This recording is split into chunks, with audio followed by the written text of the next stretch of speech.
Welcome to the Arakurenche podcast, where we bring you the latest news and in-depth analysis on the issues that matters. I am your host, Arakurenche, and today we are tackling a topic that is sparking a lot of debate across Nigeria.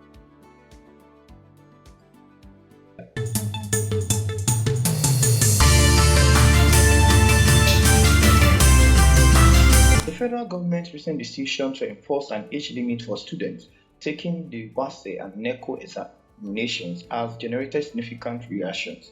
We'll break down what this means for students, parents, and educators across the country. We will be right back after this short break. Kindly stay tuned to Arakurenche podcast.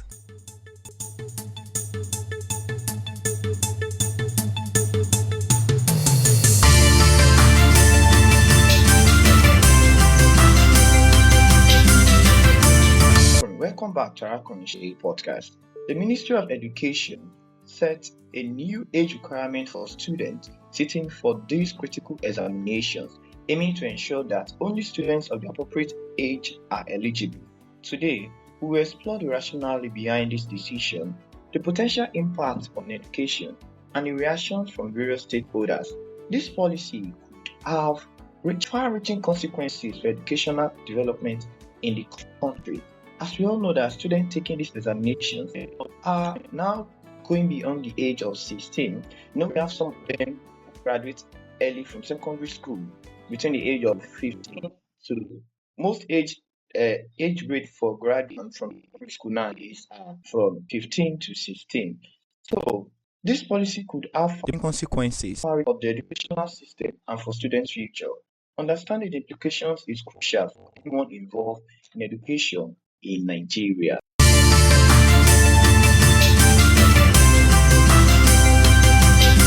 Let's start by looking at the specifics of this new age limit policy. The government has decided that only students who are at least 18 years old by the start of the exam year will be allowed to take the West African Senior Secondary School examination and the NECO exams. This decision is set to align with the educational standard and to help ensure that students are academically and emotionally ready for this examination. Joining me today on the podcast is a graduate from the Federal College of Education in Ogun State. Please introduce yourself. Thank you very much. My name is Bakare Priscilla. I say hi to everybody. Hope you are all good. So, as an educational expert, can you help us to understand the potential effect of this new policy on education? Let me start by saying I don't know what reason the federal government see for them to implement this kind of policy, this age limit of a thing. But then from my own perspective, I would say this age limit is not something beneficial to everybody, especially the female children. In what sense? Number one, a lady who goes to school, who wants to be educated, and at the age of 15, 16, she graduated from secondary school. You can't expect such child to wait in the house for 2 years just because of this age policy. You can't expect a child like that to wait for 2 good years before she can enter into the university. And let's take this as an example. If she chooses a course that she will need maybe 5 to 7 years. Like medicine or law. Thank you, like medicine or law. Because mostly female children want to be a medical doctor, a nurse, a lawyer, and so on. So what if they choose a course that will need them to use 5 to 7 years in school? Do you expect such child to just enter into the university at the age of 18? Please, 18 plus 7 is what? That's 25. 25 years. What at age 25? A female child should just be graduating from the university, which is not good. Not just entry. Not thank you. Finishing at the age of 25, which is not supposed to be, at least at the age of 20, 22, 23, 24. Then, even these 7 years, this 5 to 7 years course of the thing we're talking about, after that, she will wait a year before she can go for service. She will have to look for a job. The age limit for service is even 30 years. They have, okay. You see, 30 years. You can see that this age limit policy of a thing is not applicable to female children. So are you trying to sideline the male child? No, I'm not sidelining the male child. But from our own perspective, even for the male child too, it is not advisable. You can't expect a male child graduating from school at the age of 25, 26 to start looking for job or money to cater for his or her family. And the other thing that Thank you. That after finishing secondary or after finishing university education level, it is not certain they will see job immediately. to start They starting will a start. family Thank and you. To start. come. Yeah, that's Thank you. So this age limit policy of a thing is not applicable. I don't know if the federal government can help us reverse it. We'll be very, very grateful. But will it achieve the intended goals or create new challenges? I don't know what the federal government see or the reason why they implement this thing. Is it because they want the children to be emotionally, psychologically, and mentally fit for the university education? This thing is something we can do. It is realistic. If you want a child to be mentally and psychologically okay or academically okay, it is from the grassroots, not from the university level or from the university days. It is from the grassroots. If you want a child to be sound, yes, thank you, catch them young. If you want a child to be sound and okay, you start from the grassroots, which is the primary and the secondary level of his or her education. We have so many, even with the age limit, I'm just saying, even with the age limit, then the federal government saying they should wait for till they get to 18 years of age. What gives them the assurance that a child after getting or after reaching that age limit of 18 years would be mentally and academically okay in the university days? Thirdly, they feel that at age 18, a child should, but then So, it is not, as according to what they are saying, it is not applicable to everybody. Everybody cannot be sharp. yes, everybody cannot be sharp at the same time. You can't expect a brilliant child who can, how will I put it, who can smash the JAMB and WAEC and NECO examination. I mean, who At a can, go. yes, at a go. You can't expect such child to be delayed at all. Money now. You can't expect, okay, what do you want that kind of child to do within that period of 2 years? Yeah, that was the next You want question I was about to ask. there is this mentality in youth of nowadays. Once they start counting money, like when they start working and they can what? They can earn money on their own. To talk to them about education, it's not possible. Okay, so let's look at it from this perspective. Okay, within that period of being at home, let's say finishing school at the age of 16 and then waiting to clock 18 to get admission. So in that period, they could like used to learn skill. Will it help in entrepreneurial development of the country, or rather increase crime rates? It will increase crime rates. Ask me why. Why? It will increase crime rates in the sense that, just like I said before, there's this mentality we have in the youth. Once I am using my hand to count money, like, yes, by salary, and you expect me to go back to school. If you talk to me about education, the response I'll give you is, am I not going to school to make money too? And I'm making the money. And I'm making the money now outside school. Without even going to school, I am making money. So it's what? Increase crime rates. And that is why we have kidnapping, we have everything. Let's take this kidnapping case, for example. From my own perspective, these kidnappers are not being stopped. Hadn't been they are not being stopped, or they don't have issue with their JAMB and WAEC results, at least kidnapping rate will reduce. Like, These as people I'm will go teaching to school. school, Yes, yeah, as they are. university. Thank you. But Everything is going on smoothly like that. They won't have the initiative to what? To go into fine. into crime. They won't have the initiative to kidnap, to do this, to steal and everything. But because they after their education, after their WAEC and everything, they have to wait for JAMB results, they have to wait for admission, they have to do this, they have to do that. Some children they'll just tell you, see, there's no point going to school, Jare. Mo ti ń make owó, mo ti ń ṣiṣẹ́ wo, mo ti ń lówó lọ́wọ́. I have an illustration to give now. This lady that graduated at the age of 8, and I'm trying to recollect the name of the university, from accounting with first class. At the age of 19, she was a graduating student in the university with numerous awards. So that kind of a girl that graduated at the age of 19, supposedly she falls under the category of these new age limit for education. That means during the period which she left secondary school, that let's say she left secondary school at the age of 16, at the age of 15, and now she's graduating at the age of 17. Probably she went to a private university, so she has to wait for extra 3 years to clock 18. And now she's graduating from university at the age of 19 with first class, bagging numerous awards, even outshining those that are off the age, that are above the age limit. So are we to say that this new policy will affect children that are naturally brilliant and because if we still should keep them at home, will it have effect on their mental being and their intellectual development? Yes, it will. Just like the illustration you gave, you said the girl graduated with first class at the age of 19. Yes. Let's say after the girl graduated from secondary school, maybe at the age of 15, she was told to stay at home till the age she will clock, to the year she will clock 18 years.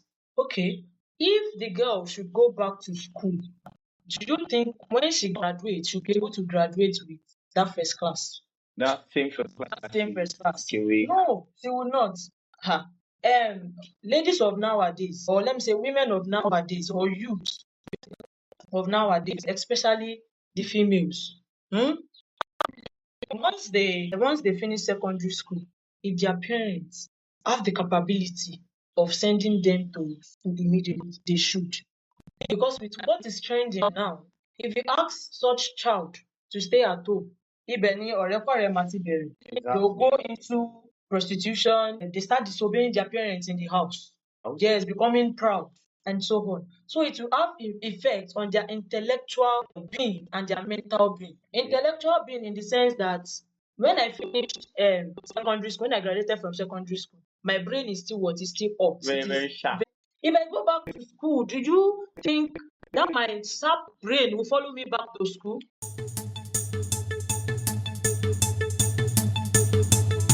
But I feel like the government are trying to create space for vocational development. Will it help? Like for example, now within that age period from 16 to 18, probably vocational schools learn handcraft or different vocational courses out there that would also provide money after university. So that when they are in university, that could be like side hustle for them. Would he still give them the initiative of going back to school since they started making money at a very early age? I would say if the government or the federal government, if they are trying to, maybe they want to include vocational training, you can include vocational training even while those children are in university. You can make it a course for them, a compulsory course. I think it's a for course them. in some polytechnic. That is polytechnic, not in all universities, not in all college of education. That's true. So make it a compulsory course for them, vocational training. Make it a compulsory course for them in all schools. If you want them to learn it, if you want them to have a trade that they can use as a side hustle after education, even if they don't have the money to establish themselves after their university level and everything, They have knowledge. but they have the knowledge of that trade, of that vocation. It's a course in some polytechnic. So they should make it a course for them, not as an excuse for those children to wait in the house till they clock that age. That's true. So please, they should make it a course for them, not as an excuse for them to wait at because they want to go and learn a trade. Ọmọ tó bá ti ń fi ọwọ́ ẹ̀ ka owó, like she can use her money, her hard-earned money to buy clothes, to buy shoe. Ọmọbìnrin náà lèmi náà, to buy shoe, to buy standard, to buy everything, to cater for her needs. The need for education might not really seem important to them. Thank you. It's not that.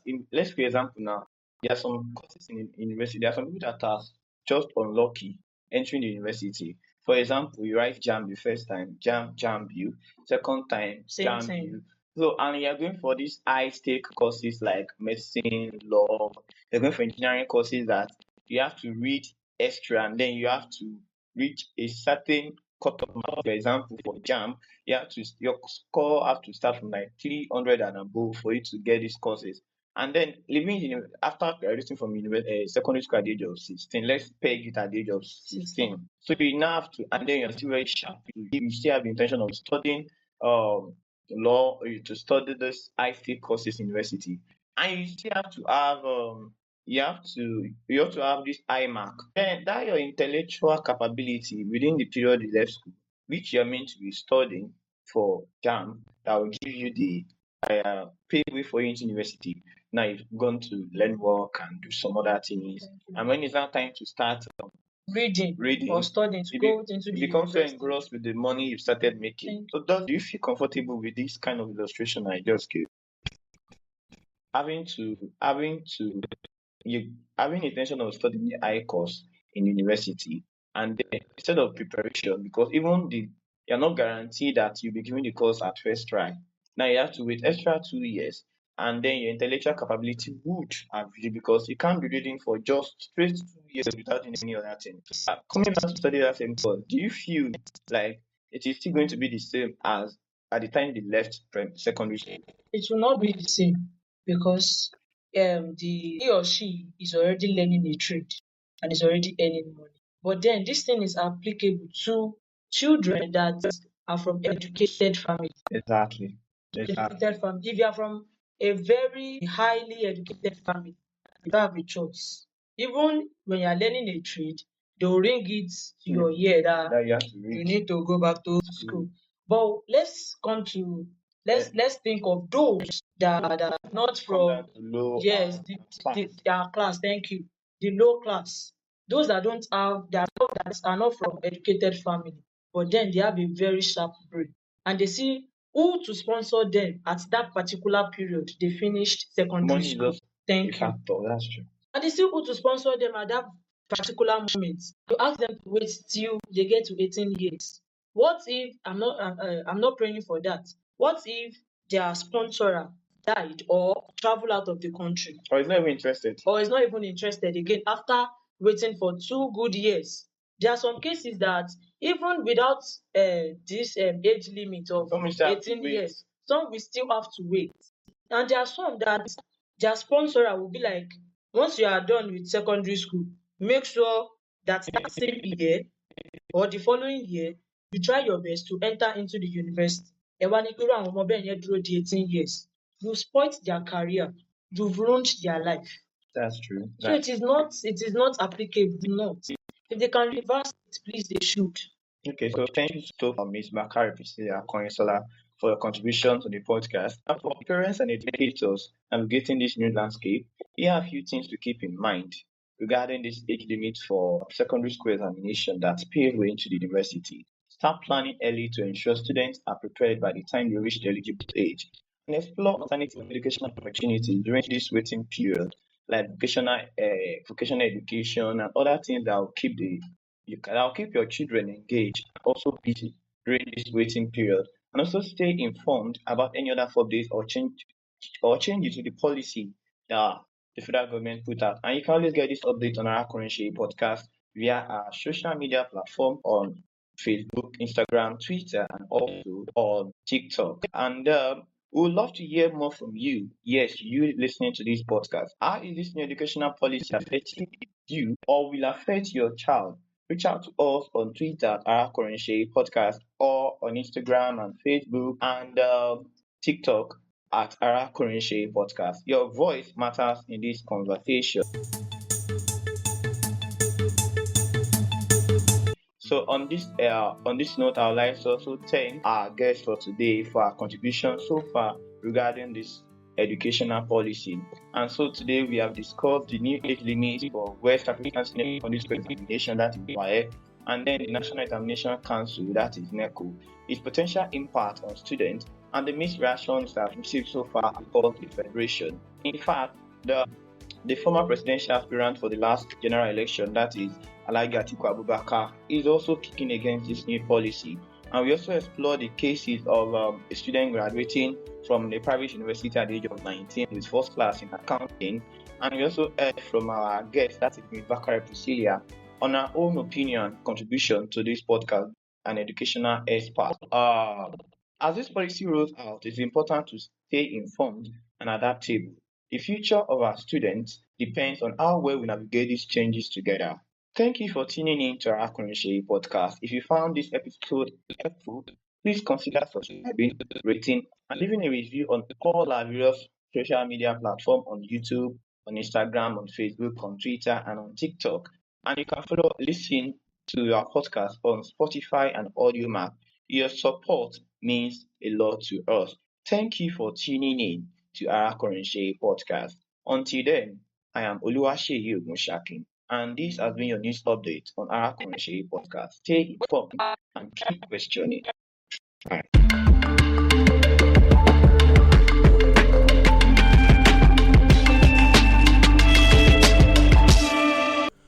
Welcome to the Arakorinse podcast, where we'll bring you the latest news and in-depth analysis on the issues that matters. I am your host, Arakorinse, and today we are tackling a topic that is sparking a lot of debate across Nigeria.